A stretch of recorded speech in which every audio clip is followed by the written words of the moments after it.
Hey everybody, this is Rodney Watson, Politics205.com, Alabama's voice of reason.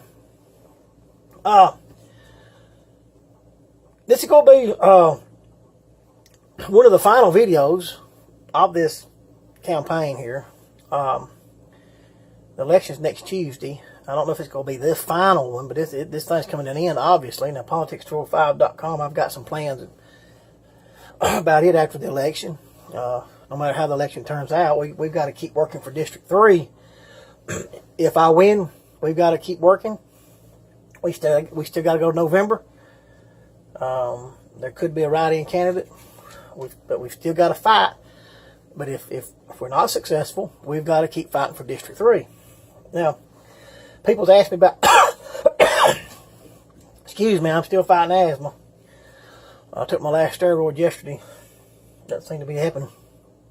But, anyway, what was I saying? It's going to be the last video. We'll have to keep working for District 3.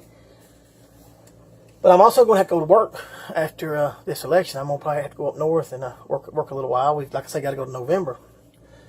And but I wanted to tell you who I was one more time, tell you what I stand for, tell you my plans. That's been asked of me. I'm going to go through this pretty quick. I have something at the end that I'm going to try to explain, at least my view on it, and what I understand about economics. And these economics that I speak to you about are basic. You know, I haven't talked to you about finance. I haven't talked to you about global trade. I haven't talked to you about currency, trading currency. And when I get into all that, I get confused. The stuff that I'm talking to you about is basic high school economics. If you took economics and you made it part of your, you took it serious. It might be a little more than basic high school economics, but basic supply and demand. Tax policy does have an effect on economics. I haven't talked a whole lot about that, other than Jefferson County is too expensive to live in relative to other counties because of the way they've spent our tax dollars. And they're not giving us the quality of life, especially in District 3. But let's go through something. My name's Rodney Watson.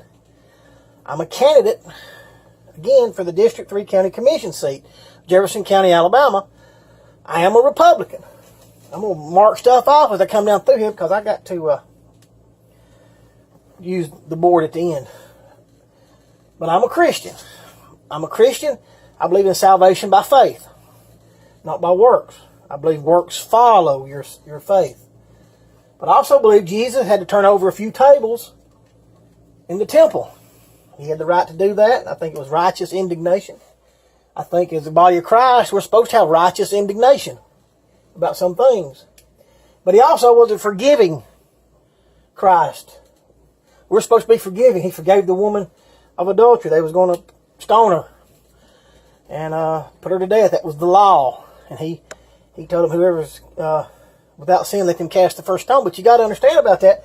Jesus was the man that turned over the tables in the temple, but he's also the man that reached down and wrote in the dust that day when they was going to stone that woman for adultery. He wrote in the dust. It's been said to me, and I don't know what he wrote. I don't think anybody alive knows what he wrote, but it's been suggested to me that he may have written the people's name that she had committed adultery with. And it could have either been some of the men in the crowd that was going to stone her, or it was men that they knew that was not there to be stoned with her. You know what I mean? So even in Jesus' forgiveness of sin, he called them out. Our scriptures teach us that the man that doesn't work shouldn't eat. Now, I'm not talking about the elderly and people that can't help themselves. But we feed people that will not work in this country. But we also create a situation in this country where some people can't work at their level. There's another thing in the scriptures that they was required to leave something for the poor in the fields. That the corners of the fields was required to be left for the people in poverty. And also, you wasn't supposed to go back over your fields the second time. You're supposed to leave something for them to get. So we have conflicting things that we do in our politics in this world today that conflicts with my biblical belief as a Christian. And we have to balance those things out. I'm telling you about me being a Christian because that's where a lot of my politics comes from, is the way I see things. And it's important that you know this about me because I'm being truthful to who I am. But I've been married for 25 years to one woman. I have 2 adult sons. Both of them work in the energy industry. I'm not going to tell you where they work. But they kind of followed in my footsteps. And I didn't get into it but in the last 10 years. But my sons are doing well. I'm proud of my sons.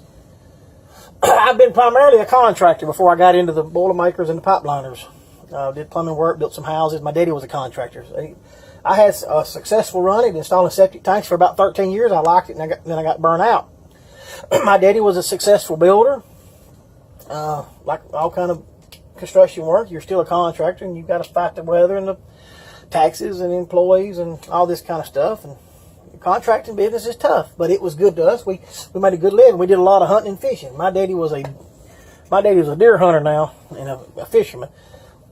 I used to deer hunt all the time, and I'm fixing to get back at it. But in the wintertime, I'm not big on sports, but I like the outdoors. Primarily contracted with other interests. Like I say, I'm a real estate broker in the state of Alabama and an auctioneer. I like the buying and selling process. We mainly got into real estate because we was in the construction business and we wanted to be able to handle everything we did. And we did a little bit of that. And we've had considerable success in the construction business and in real estate. But I wasn't able to put up a pension for me. And I'm getting that out of my trades. And it's important to me to be able to sit down one day. If you don't put it up when you're working, you're not going to get it put up. Alright. I'm a member of 2 unions, Pipeliners Local 798 and Boilermakers 108 out of Birmingham. The Pipeliners is out of Tulsa, Oklahoma. That's probably who I'm fixing to fall in here and start helping here in about a week. I'm a Republican. I've got to beat Jimmy in the June 5th primary. I am a Republican for a couple of different reasons. I'm pro-life and I'm pro-gun owner. I'm a strong supporter of the Second Amendment. The Second Amendment is not to protect our hunting rights. The Second Amendment is to protect us from government tyranny. The Second Amendment is there so the citizens can arm themselves and protect ourselves against the government. That's why I'm a Republican primarily. On the financial side, I'm against burdensome taxes. We have to have taxes, but they need to be in line with what the community can do. That's why I had a come apart about these property taxes being suggested that we increase in Hueytown. That's not on me. I've got a building over there, but that was from a real estate agent that has a little bit of influence, and people just run with it sometimes because of who they are, and they've done nothing to increase the incomes in Hueytown. And they use the excuse that increasing the taxes would increase the property values because it would bring people in, but it's not. We have a flat population. We're not growing anywhere in Jefferson County. There's no growth to draw from. You know what I mean? You've got to bring some jobs in. We've got to have growth. And we're kind of looking at a situation, if you look around, kind of look at the politics, they've about accepted we're not going to grow. I haven't said much about that. But if you're not going to grow, then you can't keep burdening the existing population with more and more expense. You got to ease up. You just got to. I'm also against burdensome taxes. Most Republicans focus at the federal level, but I bring this down to the local level too. Laws that take away freedom to use your property for your best interest at the local level. That doesn't mean I'm against zoning.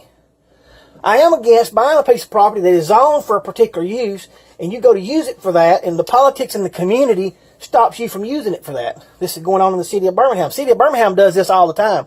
The city of Gardendale has done it, and Hueytown did it to me. You buy that property as it is zoned, and that is the value of it. If you're going to change the zoning or change the use of that property, it's the use, and that's where the value comes from. You need to do that before somebody invests in your community. I guarantee you, Jordan Scrap Processors over here in Birmingham, if they'd known Birmingham was going to give them trouble about this, they'd have just went somewhere else. And that's why a lot of people's left Birmingham. They're crooked. They're crooked. Everything they do up there. And they're probably looking for a little kickback if you want to know the truth. When they start this crap, when they're finicky and they're arbitrary and they're capricious, that's the legal term, that's when they just kind of do what they want to do. They're looking for a kickback. But you can have zoning, but it can't be burdensome. And there's parameters there, and there's ways to measure your burdensome. If you have people standing in line to get in your community and use property, you can be a little stricter. But if you have people leaving your community and you have a lot of empty locations, that's local government's fault. Whether it's crime or education, or they're too strict on the land use. Because the market out here will respond to a useful city. The market will respond positively to a functional city. Alright. Like I say, let me wipe some of this off. We'll get this off of here.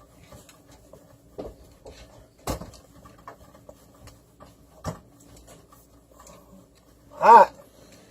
In Birmingham, you hear me talk about lies and liars, and I even brought up witchcraft and get into all that, but I haven't practiced witchcraft.